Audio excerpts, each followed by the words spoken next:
So we'll start off with how each of you got involved with the project, or what drew you to this project.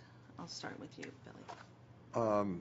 I was just sent the script and told that they would like for me to be in it, and I read the script and said, and I knew No. obviously that Sandy was already in it, and Said no. I said, where does it shoot? How long do I have to be there? And am I in scenes with her? No, no, it was an easy one. It was a no-brainer. I read the script and it was terrific, and I love her, and it was great. You know what I loved is that when we wanted him, he said, I'm on vacation with my family and my daughter. I can't be reached right now. I was like, what do you mean you can't be reached? He says, he's not going to have a cell phone. He's spending time with his family. I was like, what do you mean? That's impossible. Nobody does that. And he was unreachable until he was done with the vacation. And I was like, my level of respect for him just skyrocketed because he was a man of his word. I like it. Now, it's loosely based on a documentary of the same name. Were you familiar with the documentary before you saw the script?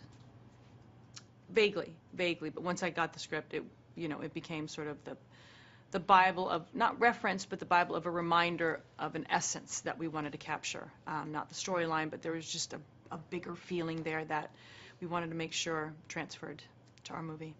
Because the stories, there's some main differences in the story from the documentary, right? Absolutely, dramatic differences, but the essence of it is still inherently there because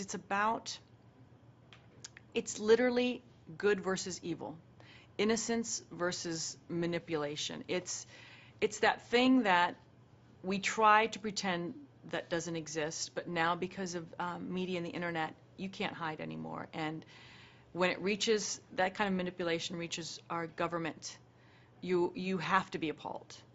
It's always been there. It's been in every big business where there's money and power, but you can't unsee it. We can't remain naive anymore. And then you see a group of people like the good people of Bolivia who are fearlessly rising up and protesting every single time that they are worried or concerned about their future. I kept asking myself, would I be able to do that nowadays? Would our country, would people bond together as a group to voice a concern that they might not see come into fruition in their lifetime? Would we be willing to give up things in our life that are comfortable for the greater good? And sadly, my answer was, I don't think so.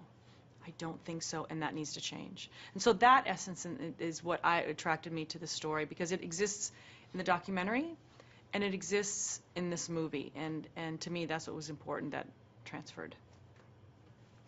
Now tell us a little bit about your characters who you play. I'll start with you, Billy. Well, I play Pat Candy, who is a political consultant, political strategist, who has a history with Sandy's character. We've been up against each other a number of times before, and maybe had a relationship that's hinted at, outside the, political arena. And he's a guy who enjoys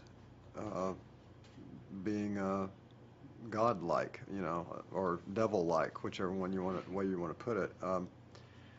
And he likes to be in control. I mean, these people are control freaks. They're junkies for it, and it's like anything else. It's like bodybuilders, or anything that you can get hooked on.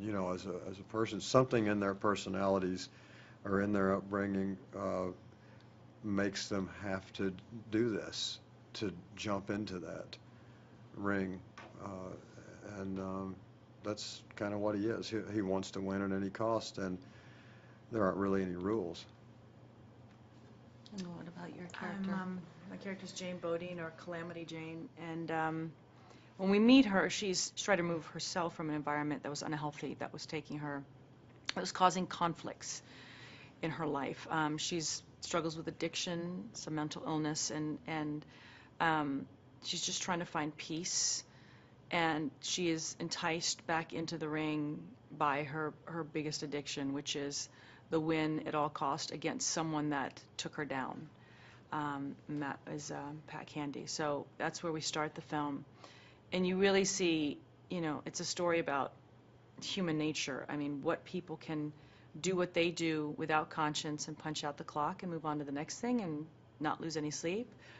But what happens when all of a sudden a win feels like a loss and it's unexpected and it rocks your core, and that's what Jane has to deal with. So it's a political backdrop, but it's really about the complexities of human nature in this really powerful, manipulative world. Which I was going to say, at first glance, it looks like a movie about politics, but it's really much more than that. Mm-hmm. So did it make you look at politics any differently after reading the script? Or I think we've been looking at politics like that for a while. You know, it wasn't. I don't think this woke us up to anything, but we certainly got immersed in it, you know, during the movie. But it was we've kind of known this for a while. Mm-hmm. Yeah. Even if we didn't want to admit it, you know, because there was no proof yet. This year, I don't think it's this year, I think the last several years, with the power of the internet and the inability to hide, many industries have been outed. You can't hide anymore. You can't hide unjust actions anymore. You can't hide certain things. You know, you have the hacking scandals. There are people out there watching that are like, don't like what I'm seeing. I'm going to reveal some information. So everyone is running a little bit scared because the truth is being revealed. You don't really like it, but we can't deny it and we can't be naive about things anymore because the proof is right there. We're like, look, there it is. And let's talk about David. What makes him such a unique director and such a good fit for this film? Well, he's excuse me. He has a diverse way of thinking. I mean, he's a diverse guy. He understands human emotion, and so he can go to the depths of a soul, or he can be on the surface of the most shallow thing in the world.